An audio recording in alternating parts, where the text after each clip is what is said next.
আসসালামু আলাইকুম সম্মানিত দর্শক। কথিত জুলাই যোদ্ধা, জুলাই যোদ্ধা কাদেরকে বলা হয়, কারা জুলাই যোদ্ধা? দুইটা শব্দ, জুলাই এবং যোদ্ধা। এই দুইটা শব্দ সম্পর্কে বাংলাদেশের মানুষের কোনো ধারণাই ছিল না। এই শব্দ দুটা বলতে কি বোঝায়, এমন কি কাজ করলে জুলাই যোদ্ধা হওয়া যায়, কোনো ধারণাই কিন্তু বাংলার মানুষের ছিল না। জুলাই আগস্ট আন্দোলন হয়ে গেল, যদিও সেই আন্দোলনটা ছিল বৈষম্য বিরোধী আন্দোলন, কোটা বিরোধী আন্দোলন, কোটা সংস্কার আন্দোলন, এই তিনটা নামই ডাকা হতো। সেই আন্দোলনে যারা নেতৃত্ব দিয়েছিলেন, সেই নেতৃত্ব দানকারী শিক্ষার্থীদেরকে একটা সময় প্রথম দিকে বলা হতো সাধারণ শিক্ষার্থী। সাধারণ শিক্ষার্থী থেকে তারা পরবর্তীতে হয়ে গেলেন সমন্বয়ক। এবং তারপরে জুলাই আগস্ট আন্দোলন যখন সফল হলো, তারা যখন সরকার গঠন করলেন, তখন এমন একটা ন্যারেটিভ দাঁড় করানোর চেষ্টা করা হলো যে এই আন্দোলনটা মোটেও বৈষম্য বিরোধী ছিল না, মোটেও কোটা সংস্কার কোটা বিরোধী ছিল না। এই আন্দোলনটা প্রত্যক্ষ পরোক্ষ যেটাই বলেন না কেন ৭১-এর বিপক্ষে হয়েছে। এই কথাটা, এই ন্যারেটিভটা ছড়ানোর চেষ্টা করা হলো। তারপরে সামনে নিয়ে আসা হলো যেহেতু ৭১-এর বিপক্ষে হয়েছে, ৭১ তো একটা মহান মুক্তিযুদ্ধ, দীর্ঘ ৯ মাস রক্তক্ষয়ী, ৯ লক্ষ মানুষের প্রাণ, ২ লক্ষ মা বোনের সম্ভ্রম, এর বিনিময়ে বাংলাদেশ স্বাধীন হয়েছে। সেহেতু এখানে একটা নতুন শব্দ আনতে হবে, তাহলে জুলাই আগস্টে যারা জুলাই আগস্টের পক্ষে, মানে ৭১-এর বিপক্ষে যারা আদর্শ ধারণ করেন, দেখেন এই জুলাই আগস্টের আন্দোলনে কিন্তু সাধারণ শিক্ষার্থীরা অংশগ্রহণ করেছিলেন, সাধারণ মানুষের একাংশ অংশগ্রহণ করেছিলেন। তারা সবাই কিন্তু ৭১-এর বিপক্ষের শক্তি না, তারা সবাই কিন্তু মুক্তিযুদ্ধের বিপক্ষের না। তারা অধিকাংশই ৭১-এর পক্ষে এবং মুক্তিযুদ্ধের পক্ষে। কিন্তু ওই যে কতিপয় কিছু মানুষ আছেন যারা ওই ৭১-এর বিপক্ষের আদর্শ ধারণ করেন, মানে পাকি বীজের আদর্শ যারা ধারণ করেন, তারা জুলাই যোদ্ধা। এরা জুলাই যোদ্ধা, বীর সন্তান, বাংলার বুকে এরা অনেক কিছু করেছে, এরাই স্বাধীনতা এনে দিয়েছে 2.0, এই ধরনের বয়ান শুরু হয়ে গেল।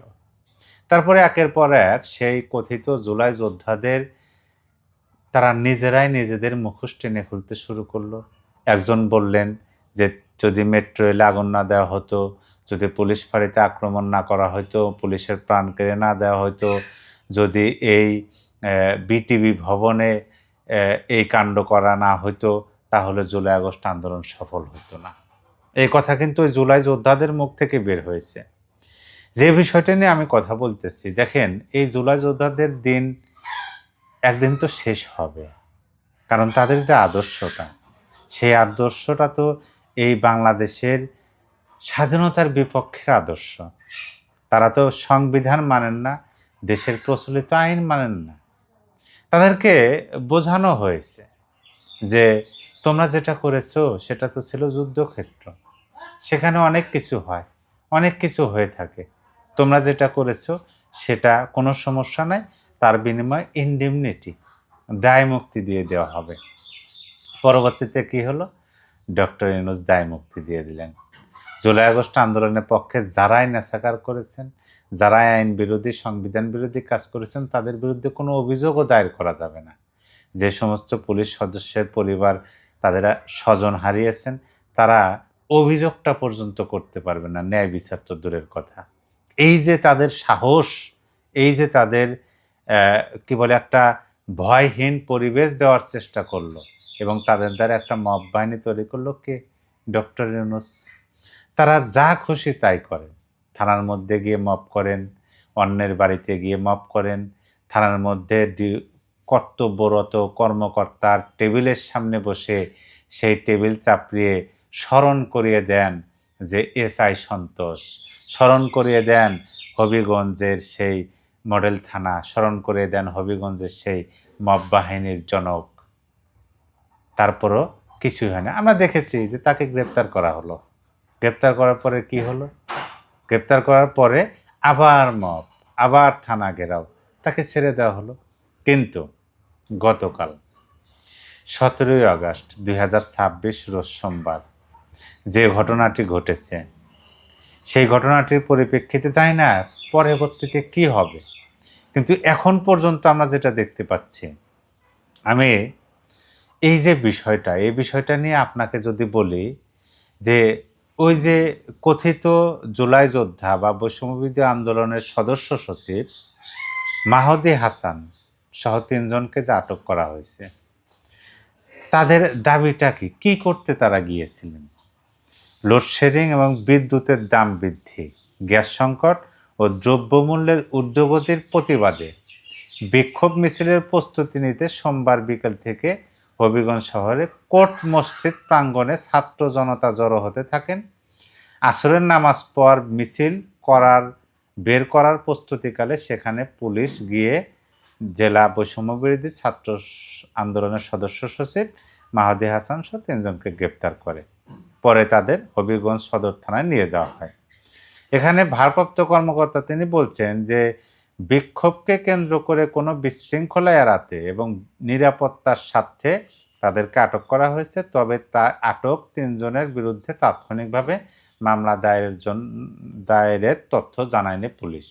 তার মানে আমি যে মুহূর্তটা এই ভিডিওটা রেকর্ড করতেছি, এখন পর্যন্ত পাওয়া তথ্য অনুযায়ী তাদের বিরুদ্ধে কোনো মামলা দায়ের করা হয়নি। জানি না মামলা দায়ের করা হবে কিনা, নাকি আবারও তাদেরকে ছেড়ে দেওয়া হবে। যেটাই করা হোক, কিন্তু এই যে তারা যে দাবিগুলো নিয়ে বিক্ষোভ করতে যাচ্ছিলেন, এই দাবিগুলোর পরিপ্রেক্ষিতে যে তাদেরকে আটক করেছে, দেশের মানুষের কিন্তু এটাকে আফসোস বা এটাকে প্রতিবাদ করার কথা যে তিনি তো ভালো কাজে গেছেন, তাকে কেন আটক করা হলো? কিন্তু কি হচ্ছে, বিপরীতমুখী কাজ হচ্ছে। মানুষ উচ্ছ্বাস, মানুষ আনন্দ করতেছে, মানুষ আলহামদুলিল্লাহ বলতেছে, এবং সেই কথিত জুলাই যোদ্ধা মাহদি হাসান স্বঘোষিত পুলিশের প্রাণ কেড়ে নেওয়া ব্যক্তি, যিনি কোর্টের মধ্যে মানে থানার মধ্যে গিয়ে নিজেই স্বীকারোক্তি দিয়েছেন, সেগুলোর ভিডিও আছে। এই ব্যক্তিকে যেন পুলিশ হেফাজতে নেয়, আদালতে প্রেরণ করেন বাংলাদেশের প্রচলিত আইন অনুযায়ী, যেন তার সঠিক বিচারটা দেশের মানুষ দেখতে পারে। এই যে চাওয়াটা, এই চাওয়াটা এখন প্রকাশ্যভাবে মানুষ বলতে শুরু করছে। এখন যদি এই কথিত জুলাই যোদ্ধা মাহদি হাসানের বিরুদ্ধে সঠিক আইনের প্রয়োগটা হয়, তাহলে এটা নিঃসন্দেহে আমরা বলতে পারি যে এই মাহদি হাসানকে দিয়েই বোধহয় শুরু। কারণ এই যে কথিত জুলাই যোদ্ধা, তারা তো এই বাংলাদেশের, তাদের তো মানে কোনো কিছু গড়ার পেছনে অবদান নাই তাদের। তারা যাই কিছু করেছেন, এগুলো তারা বিনষ্ট করেছেন, এবং সেই বিনষ্ট তারা নিজের মুখে আবার স্বীকারোক্তি দিয়েছেন। তাও আবার যেন তেন না। রাষ্ট্রীয় বাহিনী, রাষ্ট্রের অর্থে গঠিত রাষ্ট্রীয় সম্পদ, আইনশৃঙ্খলা বাহিনীর যে পুলিশ ফাঁড়ি আছে এবং অস্ত্র লুটপাট সকল কিছু, এই বিষয়গুলো তারা স্বীকারোক্তি দিয়েছেন। তাহলে কি দেশের মানুষ তো এটা চায়?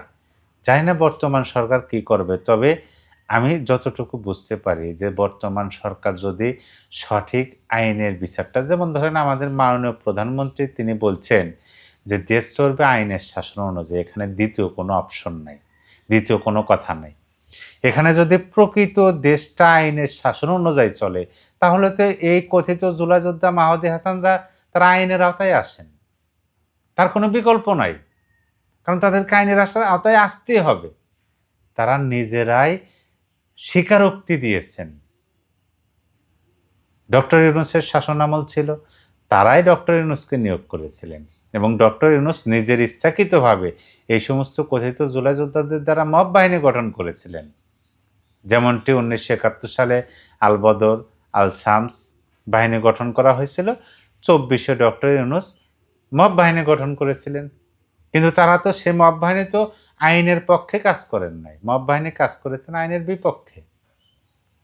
যার কারণে এইটা যদি গ্রেপ্তার দেখানো হয়, আদালতে প্রেরণ করানো হয়, এবং আদালত যদি সঠিক আইনের প্রয়োগটা করেন, ন্যায্য বিচার, এখানেও অন্যায্য কিছু না, ন্যায্য বিচারটা যদি দেশের সাধারণ মানুষদেরকে বুঝিয়ে দেন, তাহলে কিন্তু এই সরকারের প্রতি দেশের মানুষ সন্তুষ্ট হবেন, অনেকাংশে সন্তুষ্ট হবেন।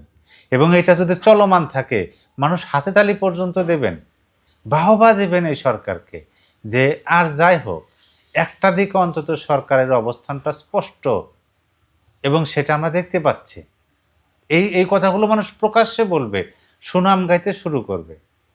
আমার এই কথাগুলো যদি আপনার বিশ্বাসের মধ্যে না আসে, বাস্তবতা যদি আপনি না বুঝতে পারেন, তাহলে এই কাজগুলো করুক, দেখেন কি হয়। সরকারকে মানুষ বাহবা দেয় কি না দেয়, এই সরকারকে মানুষ হাতে তালি দেয় কি না দেয়।